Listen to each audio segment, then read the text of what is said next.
So good. Okay. Hello, everybody, and welcome to our District of Tofino regular council meeting for Tuesday, May 26th. And I will call our meeting to order for 4:30 p.m. and recognize that we are conducting our business in Tla-o-qui-aht territory, although some of us are joining from Coast Salish territory as well. And I will also just remind everybody that we are recording today's council meeting on Zoom, and it will be appearing on the District of Tofino's YouTube channel. We have a few attendees, and anybody who wishes to speak for the 2-minute speaking slot can sign up in through that. And I think Elise is able to let me know if there is anybody signed up there. And other than that, we'll get underway. So first of all, I would like a motion to adopt the agenda, please. So moved.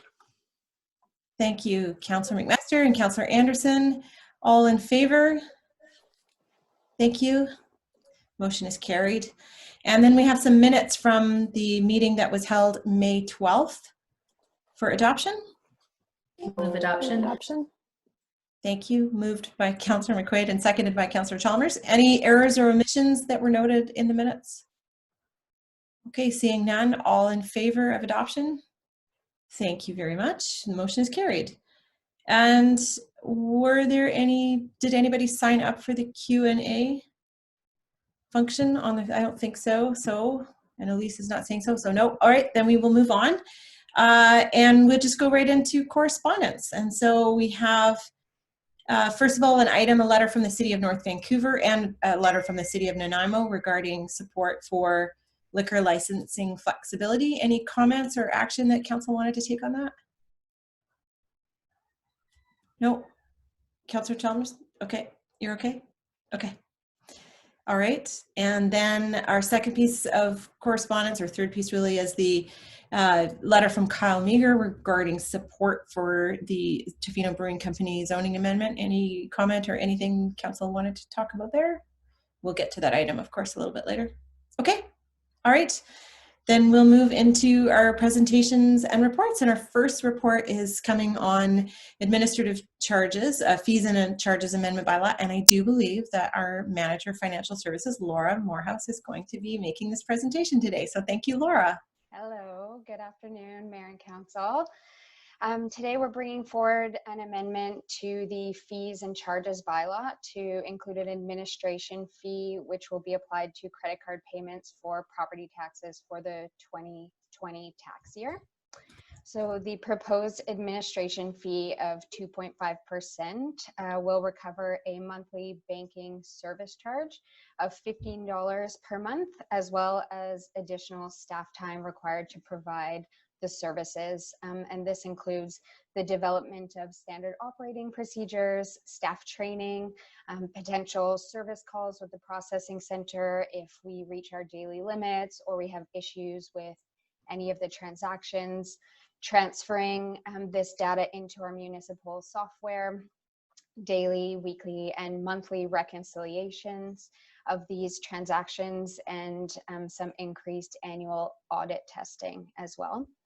These transactions are going to be processed through a virtual terminal, so they'll require a little bit more time than other methods of payment because multiple steps have to be taken in real time with the taxpayer on the phone. And residents are going to be informed of this potential new payment option through communications on our website and with the property tax notices that will be going out at the end of this month. So if the recommendation is approved, then credit card payments can be accepted as early as June 1st, 2020. Thank you very much. Did anybody have questions for Laura? Yes, Councillor Anderson. Will we be accepting all types of credit cards? Some have higher fees than others. Thank you, Councillor Anderson. We will be accepting credit card payments by Visa and MasterCard only. Okay. Councillor Steer. Hi, thank you. have a few concerns, and probably the most pressing is with the credit card ability. I don't want the district to inadvertently be adding to anyone's financial burden, and credit card debt, as we know, has that potential. And I accept that this is another method of payment, but I just want to be cautious and maybe be enlightened by maybe staff or fellow counselors as to their feelings toward that ability to put it on their credit card, and with the ability maybe not to be able to pay in that time frame, and increase the potential for interest payments. And I'm just a little uncomfortable with that when we have the if there was an inability to pay and they're using the credit card, I'm quite uncomfortable with it, and maybe I could be enlightened as to other counselors how they feel about that topic in general. I understand the cost recovery aspect of charging the administrative fees, but I'm also uncomfortable, of course, with adding any further increased costs to people in this time of potential fiscal burden on people. Thank you. Thank you, Councillor Steer. Other members of council? Councillor Law? Yeah, I mean, I am also concerned about the extra burden to the taxpayer if they go the route of putting their municipal taxes on a credit card. I do kind of think that that's up to the people. I did talk to some business owners, and they were, I know the intent is to help people in a hard spot be able to pay their taxes on time or timely, but it seems to me that it may go that people who use their credit cards to get points, may choose that route to get points, or as opposed to necessarily helping people who are actually in a tight spot, as Councillor Steer points out. But I personally had some issues with the way that I read the agenda letter with the cost recovery.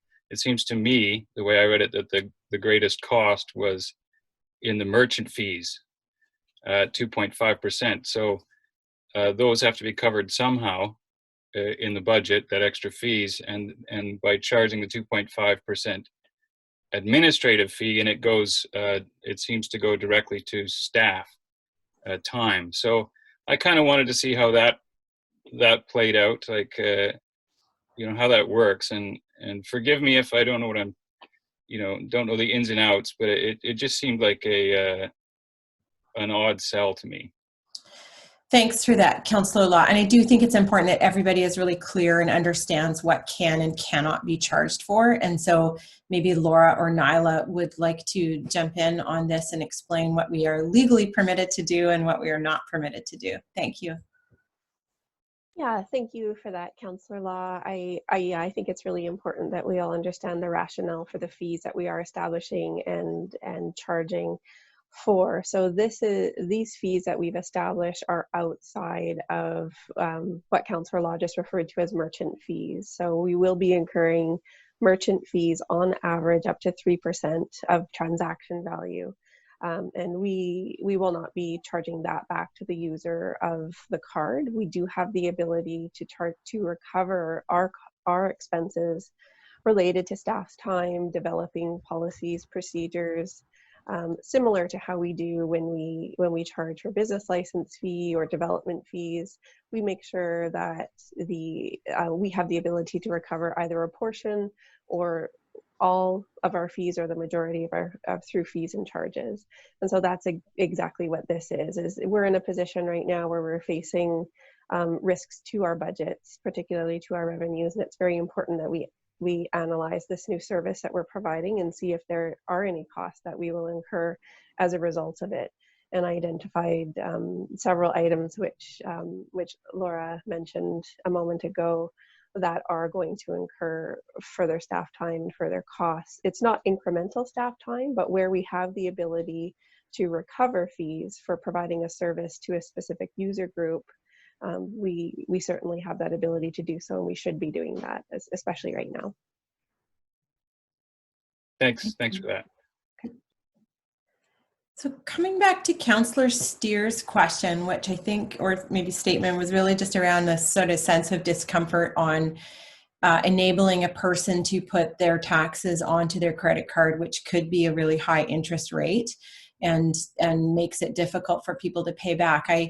I wanted to offer Councillor Steer that I understand and I share your concern too. And I think this is where it's important to be really mindful that people, hopefully people are making the best and most responsible decisions that they can for themselves, and that they might find themselves, if by October 1st they cannot pay their taxes and they want to have the option to pay it by credit card and they can pay it off within a month or two, then it is probably cheaper to do that than it would be to incur the 10% penalty that October 1st, come October 1st, there'll be a 10% penalty. And so most credit cards, average credit cards, they'll have an annual interest rate of about 20%. So that gives you a few months. And if you have a low interest credit card, well, it's actually cheaper to put it on there and carry it even for up to a year than to pay the 10% penalty fee. So I don't know, Nyla, if you're comfortable commenting on kind of whether the district has a role. I mean, we don't advise people on what to do, but I think this is what's before us is just one more option to help people, and hopefully they will make really good decisions about whether they choose to use their credit card or not. Nyla, did you want to add anything? Sure, I can add a little bit.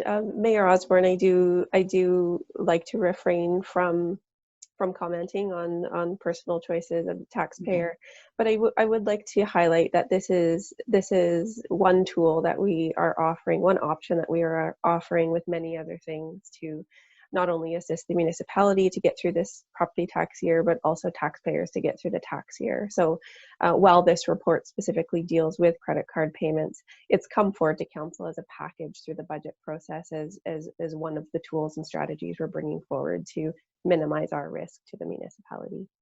Thank you.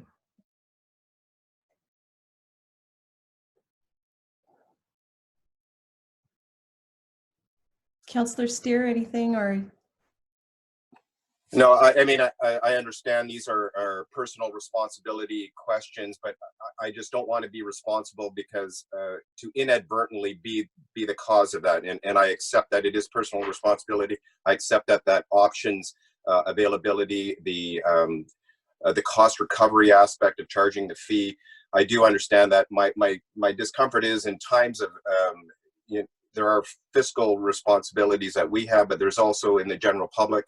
There potentially is financial crisis, and if they're going to be using tools that will add to that, that we are inadvertently offering, it's just a personal thing, but I have a discomfort with it, and I've seen financially how there are people out there that may use this tool and not be responsible, and I know that's not the District of Tofino's responsibility, but it is my discomfort, and I just had to bring it forward. Thank you, Nyla, for clarifying a few of those things, that this is part of a package, and I respect that. And I know earlier on I had a conversation with Nyla about the ability to bring credit card as a potential, but I hadn't fully thought through what those potential implications would be. So that's the gist of it, and I'll just have to thank you for the enlightenment. Well, fair enough. Thanks for bringing it up. Okay, if there aren't any more questions, then I would turn your minds to the recommendations in our package.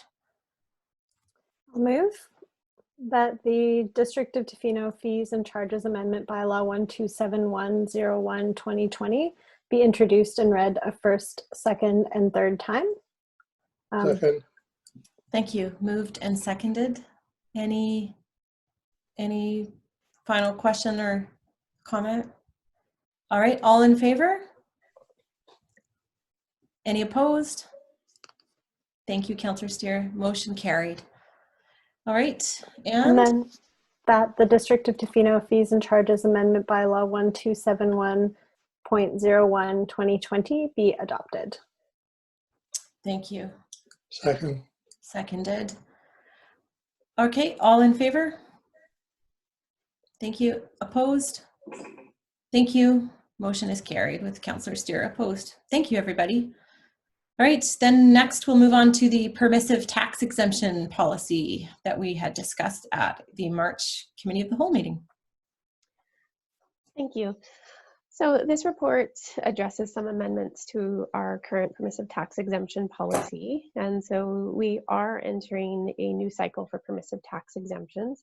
Applications are due as the policy currently reads on July 15th. And so I'm bringing some amendments forward before we start requesting in the applications for the 2021 taxation year. So as per discussion at the March 16th Committee of the Whole meeting, I introduced some areas or mentioned some areas of the policy that may require some review or discussion by council and perhaps some updates if required. And those sections related to reporting requirements, the exemption limit that we offer every year, and then the exemption categories. At that meeting, after the discussion, there were no comments with respect to changes being made to the annual exemption limit or the exemption categories, but I did bring forward some recommendations at that Committee of the Whole meeting about annual reporting requirements. And so I proposed some amendments to council regarding submitting annual financial statements and an annual questionnaire. And so how that would look is after the exemptions are approved in 2020 by October 31st, as they need to be for the following taxation year. We will then be requesting each applicant who was approved an exemption to submit within 3 years of their year-end annual financial statements as well as an annual questionnaire. So the questionnaire would be an administrative document, but it would be made up of questions that relate to the policy that council has developed. And so those would be ensuring that the applicant on an annual basis is meeting all those requirements or objectives of the policy, such as hiring volunteers or being within the categories that we offer exemptions to, as a couple of examples. So we are recommending that those reporting requirements be in place. And the last amendment is related to having some flexibility at the staff level to modify that application deadline in the year that applications are due. So currently, as I mentioned, the policy states July 15th, but we'd like some flexibility to set that date between July 15th and August 15th of the year that applications are due. And we particularly need that time this year, and having that flexibility will allow us to work with the applicant to also give them some flexibility to submit the applications. That continues to give us enough time to get it in front of council to adopt a permissive tax exemption bylaw by the October 31st deadline. So today we're recommending that we amend the policy with respect to those changes. Thank you very much, Nyla. Were there any questions? Yes, Councillor Steer. Sorry. Not at all. I just had a question, and it was and part of the reporting requirements were the financial statements, and then the other was the questionnaire that you weren't able to provide the documentation for that because of course of updates. I'm just curious as to what the intent of the questionnaire is and what is behind basically your reasoning for requesting that. Sure. So we have legislative requirements with respect to approving permissive tax exemptions. So we can only provide exemptions to certain types of organizations or certain types of operations if they say lease a certain property. So the use has to be quite specific. So we want to make sure that the applicant is confirming their use. We need to make sure that the question or the guidelines and restrictions that we're including in our policy, that the application or the applicant is still meeting those requirements. So we've indicated in the policy that the organization needs to make use of volunteers. So we'll be asking that on an annual basis, and also making sure that they meet the other funding sources requirements. So there's a few requirements within the policy that we need to make sure that the applicants are continuing to meet that. And so that's a bit more due diligence, and it gives us an opportunity to report back to council midterm. So or on an annual basis, we usually approve permissive tax exemptions for a 4-year term. And if we do that, I think it's important for us to get back to council and make sure that the applicants continue to qualify for that exemption. Thank you.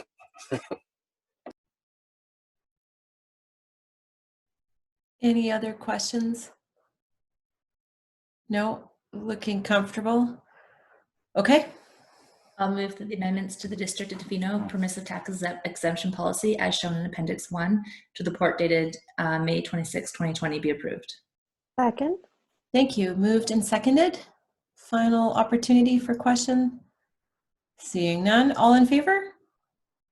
Thank you. None opposed. Motion is carried. Thank you. Okay, so over to the zoning amendment application from the Tofino Brewing Company. Is this Peter today? Yes, it is, because his video is on. Good afternoon, Mayor and Council. I have a very brief presentation to share, so I'll just be sharing my screen here. Oh, you know what? I skipped past something. We'll just do, sorry, Nyla. We'll go, if everyone's okay, I did miss something. We'll go, what do you want to do? Do you want, Nyla, would you like to finish then you were able to be finished? Sure. Sorry, Peter. Sorry, everybody. It's up to you. Okay. Okay, purchasing policy amendment. Pause on Peter. Go ahead, Nyla. Okay, thank you.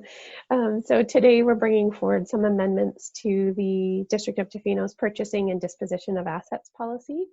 So the amendments that we're recommending today are mainly housekeeping items. We amended and updated the delegation bylaw in, I believe it was March of this year, and we need to make sure now that our purchasing policy aligns with that delegation and authority that's in that bylaw. So as I was preparing to present this report, I noticed in the background section, it refers to signing authorities, and that should be referring to purchasing authorities.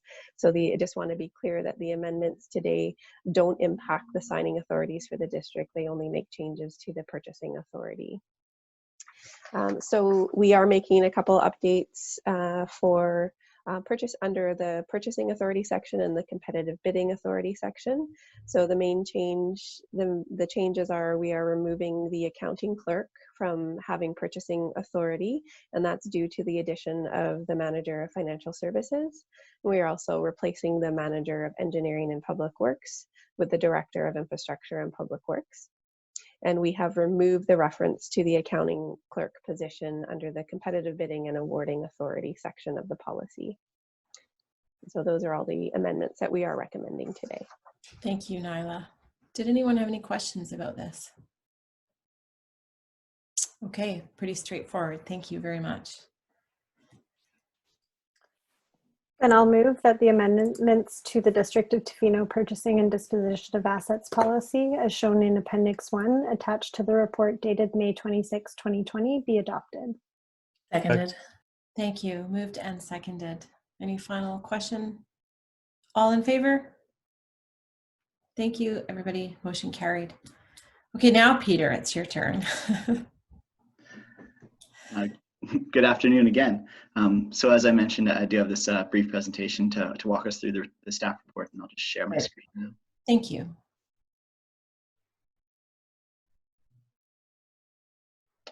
All right, so the staff report that is currently on the agenda from the planning department has to do with recommendation for third reading for an ongoing zoning amendment at 691 Industrial Way. This is for the Tofino Brewing Company. So brief background, the application was received last year, February 6th. Permission to proceed was granted on September 10th. First reading was December 10th. Second reading actually occurred in February of this year. And then I'm sure you all remember that we waived the public hearing requirement on April 28th of this year. So staff have completed the legislative requirements for the notice of public hearing requirement waiver. That involved posting notices in the most recent 2 editions of the Westerly newspaper, as well as sending out notices to every property within 60 meters of the subject property. The location for this particular zoning amendment application is on the south side of Industrial Way, towards the eastern end. Oops, apologize for that. So down near the bottom of the hill. The proposal, I understand that Council's quite well aware of this application, but just a quick refresher. We are looking to amend the zoning to expand the existing accessory lounge use from 68 square meters and 35 seats to propose 111 square meters and 70 seats. One of the concerns or considerations that was brought up by Council at second reading had to do with a community amenity contribution. Staff have since met with the applicants to discuss this CAC. The applicants have offered the CAC that was recommended at second reading. However, staff note that at second reading, what we based our CAC calculation off was a 66.5 square meter footprint, which is what's existing. The applicants actually have the permission to expand that 1.5 square meters larger, so it goes up to 68 square meters. And a strict reading of the CAC policy indicates that the density change should be determined by what's permitted versus what will be permitted, not what exists. So staff note that that 1.5 meter discrepancy may reduce the CAC according to the policy, at least by approximately or by $150. So that's something that may be a consideration prior to fourth reading, something that staff will continue to discuss with the applicants. There's been considerable discussion about this application over the past several months. So I understand that Mayor and Council are quite familiar with the intricacies. However, there's a few requirements that staff recommend prior to adoption of the zoning bylaw. One, as mentioned, is the receipt of an appropriate community amenity contribution. The second is an installation of maximum 60 persons occupancy sign. So this is upon recommendation of the building inspector in conformance with the BC Building Code. We'll need to have at least one and potentially two of them. There's a standard size and standard design for the signs. Typically they're about 4x4 or 5x5. And it'll need to be posted in a quite visible location in the mezzanine area. And there also exists a covenant on the property that limits the hours of the lounge area. This was done, in my understanding at least, so that the brewery could operate outside of those hours for their regular manufacturing process. Actual service would be constrained by the hours of the covenant. The covenant indicates those hours are from Sunday to Thursday, 11 a.m. to 10 p.m. and then Friday and Saturday, 11 a.m. to 11 p.m. So we'd be looking to maintain that. We just need to amend the existing covenant so that it has the correct floor plan and correct language. So it's actually quite a minor amendment. My understanding is that staff have the ability to sign off on those types of covenants. So the options would be to grant third reading as amended, defer, deny the application, or otherwise deal with the application. Staff are recommending that we grant third reading to bylaw number 1274, 2019. The next steps, as outlined, there's some final considerations and agreements that need to be brought in conformance with what the district has agreed to do through this zoning amendment application. And then staff will be bringing the bylaw back for consideration of adoption. Thanks for your attention. If anybody has any questions or comments, I'm happy to try and answer. Thank you very much. Okay, any questions?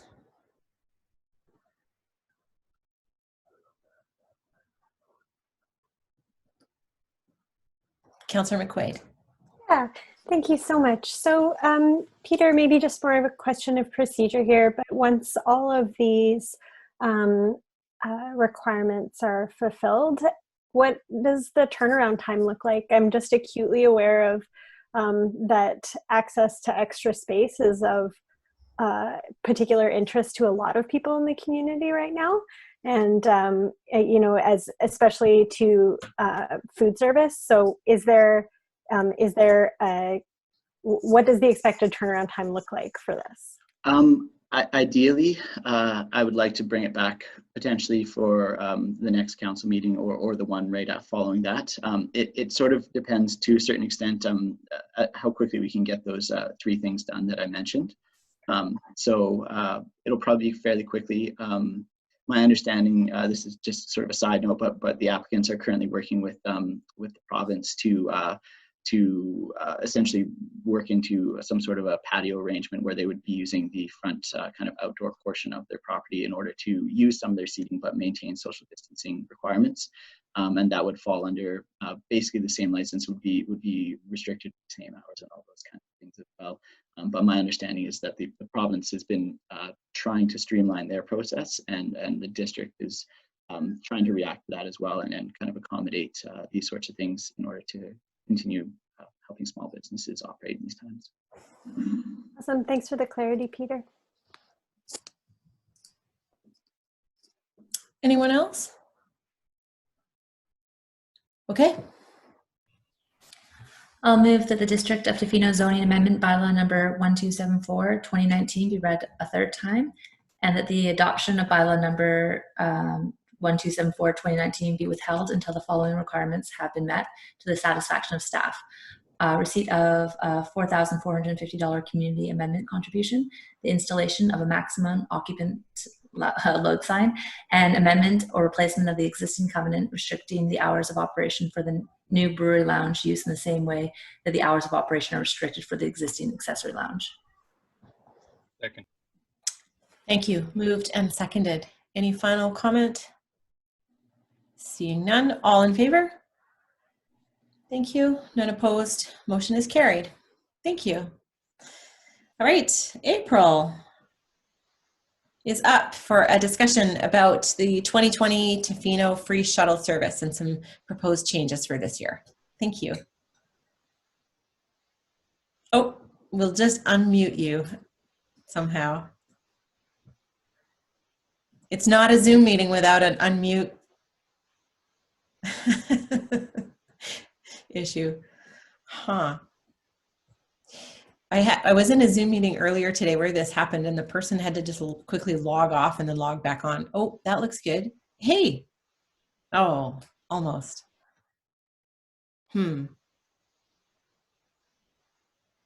That's okay. Okay. My suggestion, April, if you're okay with this, it's okay. Just log off and log back on. And if everyone's cool with this, we're going to go to the next item and then we'll come back to this. Is that okay? Okay. We're doing this on the fly and that's how it goes. Okay. So before we come back to the Tofino free shuttle, we'll do an update on the two task forces, the Economic Recovery Task Force and the Community Health Task Force. And so I'll give a little update on the Economic Recovery Task Force and then ask Councillor McQuaid if she has anything to add, and then do the same for the other task force and ask Councillor Steer if he has anything to add. So at the outset, I want to say, just to express my sincere gratitude to everybody who's been participating in the task force meetings, including the staff that are supporting us. I think that both of the task forces have really gelled, and the Economic Recovery Task Force has met 3 times, and the other task force, the Community Health Task Force, has met twice. And it's a group of individuals on both parts that have come together very quickly and established a lot of trust and confidence and been able to really share and deeply discuss some of the issues that we have before us as our communities recover from the COVID-19 pandemic. So on the Economic Recovery Task Force side, we've had 2 meetings since I last gave an update to Council and the community, and both of these meetings are summarized, and you can read them at the District of Tofino's COVID recovery page, which I invite everybody to go to the District of Tofino's website and take a look at the COVID-19 recovery tab with lots and lots of different resources. So we have been continuing to discuss how to best support businesses as they reestablish and reopen. And one of the things that will be very important for us to do in the coming months is to take regular pulse checks or a regular account of businesses' economic health and how they are doing. So the task force has been discussing a survey and has reviewed a draft survey questionnaire that has been provided to us by the Vancouver Island Tourism Resiliency Project, who's been working with a statistician on the design of a survey. So we are personalizing that, if you will, to the West Coast, and we'll be making that available hopefully this week. We've been discussing how the District of Tofino can possibly support businesses in their workplace and resumption planning activities and what role we might be able to play there. Prior to the long weekend, both task forces had discussion around messaging for the long weekend and how to work collaboratively with other communities on the West Coast about that messaging and the messaging that needs to be visitor facing as well as the messaging that is more resident facing. We have had discussion at the Economic Recovery Task Force around patios and outdoor dining, and I think Councillor McQuaid can probably add to that. We've talked about common signage and messaging. We've been receiving monthly occupation projections that will help us inform our planning decisions. With Dr. Marshall sitting at the Economic Recovery Task Force, we've had really good discussion around the healthcare system capacity, the capacity of the Tofino General Hospital, and the volume of care that they are able to do. And so this is a iterative process that I expect to occur throughout the summer as we look at occupancy numbers, hospital healthcare capacity, and have that very quick feedback loop around how the hospital is doing. And of course, mental health and wellness has been a big item of discussion on both sides. And so in particular, talking about employees coming back to work and employers in helping to create a culture of mental health, of mental wellness, of wellness in general. And so we will be continuing those discussions this week. And then the ongoing dialogue that we have had as the District of Tofino with local First Nations, with the Tla-o-qui-aht First Nation in particular. And of course, we have Saya Masu has joined the Economic Recovery Task Force, and that's a really good liaison and link into Tla-o-qui-aht and understanding their perspectives and their outlook, and working with them to help mitigate as much as possible the risks of COVID-19 transmission as we begin to slowly resume tourism in our community. So I will stop there and ask Councillor McQuaid if you have anything in particular that you'd like to add, please. Yeah, I hesitate to go, thank you. I hesitate to elaborate on anything else. I think that you covered anything that I did have in my notes. We have, one of the things that I have been able to be a part of and am grateful for is the incredible capacity building that's been going on, that's been shared between all members of the task force. And I'm grateful for the extraordinary work of our staff that has been contributing to a level and at a speed that is truly going to be such a make or break for the economic recovery in this community. And you mentioned briefly patios, et cetera, and the speed at which that work is taking place is reflective of its urgency, as is a lot of the communication and information that's going out to the community. And that is entirely as a result of our staff and these task forces. So I'm really grateful to be a part of it. But other than that, I definitely think that you've covered it all. Great, thank you. Did anybody have questions about the Economic Recovery Task Force? Or I'll give a little update on the Community Health Task Force, and if there's anything that comes up for anybody after that one, we can also have a discussion there. So I have not provided an update before about the Community Health Task Force because at the last council meeting we had not yet met.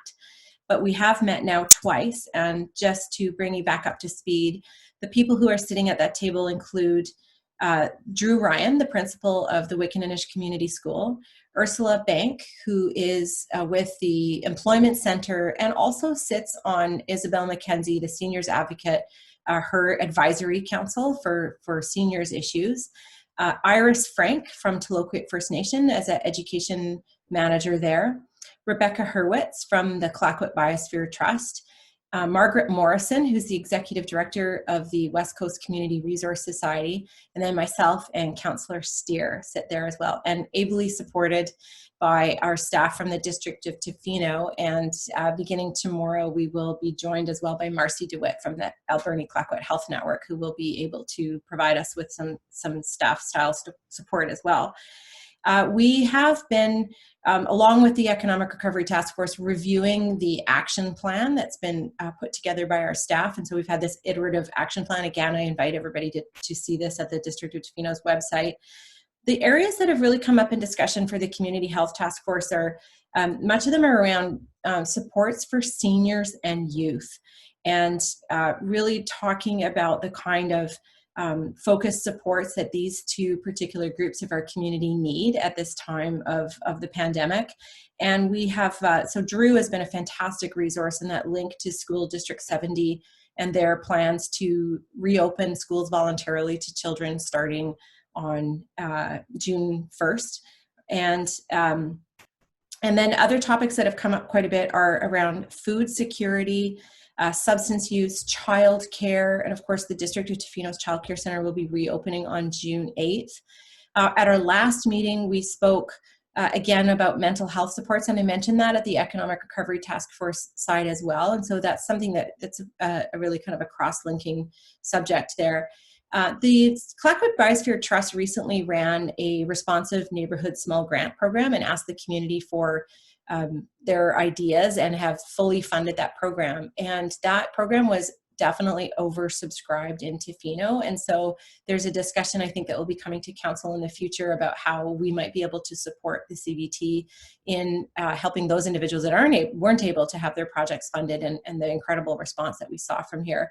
And then again, because we have Iris Frank joining us from the Tla-o-qui-aht First Nation, it is a really wonderful bridge to be able to build into understanding from yet another person's perspective about where things sit with Tla-o-qui-aht First Nation and their perspectives and feelings about all kinds of things that are going on, including the slow resumption of tourism, but also just understanding better what measures that the Tla-o-qui-aht First Nation is taking to protect their community, and just how vitally important that is to the Tla-o-qui-aht First Nation. So I will stop there and ask, Councillor Steer has been a part of both of those meetings, and thank you very much for joining. Councillor Steer, did you want to add anything about your experiences so far?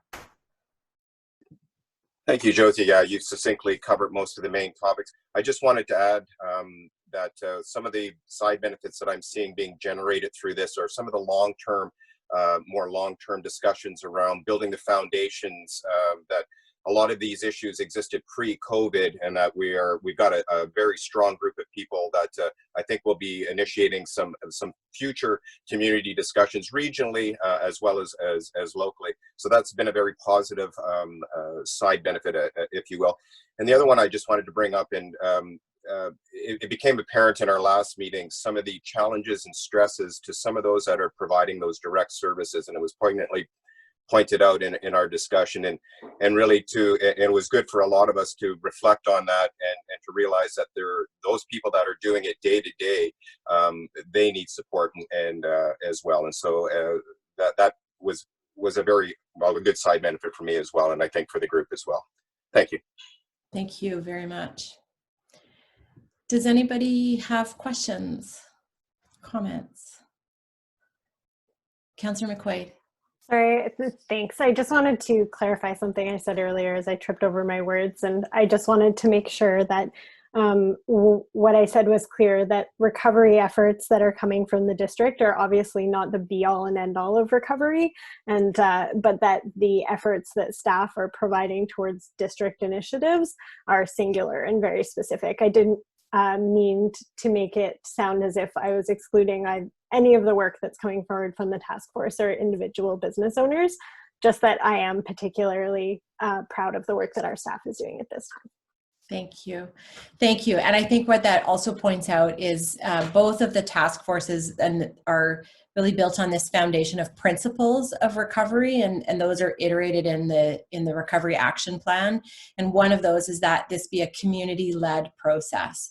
And so no one organization nor the local government is the be-all and end-all. And it is incredibly impressive, I think, to see the amount of work that organizations like Tourism Tofino and the Chamber of Commerce and the Hospice Society and the Mental Health and Substance Use Unit at VHA, I mean, I couldn't even possibly name them all to say at School District 70, all of that what people are doing, and what the task forces really are able to do is bring together and build those bridges. And so the thing that I'm really enjoying, one of the things I'm really enjoying about the task forces is that when we think back to a council's strategic planning process, and one of the things we talked about and that ended up in our strategic plan was trying to build some kind of community service or healthcare roundtable and build a better bridge between the municipality and those areas, particularly healthcare and education, where we don't have a direct line of authority, but that it is all part of building a better community. And so ultimately it's building that more resilient community that can come out of the pandemic better able to withstand something like this in the future, and just having that stronger business and social support network. So yeah, I'm really proud of the work that both task forces are doing, and I think that it's going to be something that has a really lasting impact in Tofino, so it's good. Okay, well then with that, I guess we'll skip back, and April, we'll see if we can hear you now. Oh, darn. We can't hear April. Your worship, maybe I could just give council the tops of the waves, and Great. then Thanks, April Bob. can let me know what I missed tomorrow. So as council is aware, the Tofino shuttle has been, a success story for the district. Some years ago, we moved it to being a free shuttle, and our ridership really went up, and successful to the point where last year we added an additional bus to the service during peak hours. So this was not a kind of an easy decision to come to. It's something that we think has done a great job in providing service for our guests, as well as reducing the number of cars that are coming into downtown. But with the COVID pandemic upon us, we're having to examine a lot of the ways that we're doing business. We're recommending that the shuttle be discontinued for this year for a number of reasons that are outlined in the report. First of all, the cleaning protocols that will be required for the bus at the end of each trip and throughout the day are not 100% clear, but certainly something that we would be challenged to find resources for. Providing separation between our riders, again, would be a challenge on the small buses that we have. I know that places like Vancouver, Coast Mountain Transit are struggling to try and figure those things out and are blocking off some seats. We would also be would need to provide protection for the drivers, of course, to meet work safe regulations. We're also concerned about the uptake from consumers as we do start to welcome visitors to Tofino in the next little while. Our visitors are going to be, we're hearing certainly our visitors are going to be very careful about where they go, what they do for the most part. And we're concerned that our ridership would be, we'd be sending empty buses through town a lot of the day. So in light of those things, April has been in discussions with our service provider, and we think that the best approach is to suspend the service for this year. And in saying that, we'll certainly monitor how busy the resort gets and what's happening in terms of the pandemic, and kind of have in our hip pocket some solutions that if we do think it's appropriate to start a shuttle service again, we would start that shuttle service later in the summer. Thank you. Questions? I had spoken to April yesterday a little bit, so I'll tell you a bit about what we talked about. I had asked about whether this would prevent us from being responsive, and I think, Bob, you just addressed that, but that if we did see, say in July or August, there was a need to provide an alternative form, was there an ability for us to either go back to Tofino Bus or to work with a couple of the other existing private operators in town to possibly provide some kind of service that would enable people to get downtown safely and not park? And I guess, we all know that everything is up in the air. So, but I was really comforted. April explained, just like you did just now, Bob, about that, yes, we can still be responsive. So if we see this as an issue, then we can address it. But on the whole, I think this is a responsible decision to make, and especially going into the early parts of the summer, it seems like the logical answer. Anyone else? Okay. All right. Then I'll move that the Tofino free shuttle service be put on hiatus for the 2020 summer season due to COVID-19 related operational challenges, and that funding allocated to the 2020 Tofino free shuttle service be deferred to the 2021 operating season, and the safety and the viability of the service be reevaluated at that time. Second. Thank you. Moved and seconded. Any final comment or question? Okay, all in favor? Thank you. That's everyone. Motion is carried. Okay, thank you very much. So that brings us to the end of our business in the open meeting. And there's no one in the Q&A function. I know Andrew Bailey knows how to get a hold of us. He's the only person left watching the meeting at this moment. Thank you, Andrew, for sticking it out to the end. Okay, could we have somebody please make the motion to move into the closed session?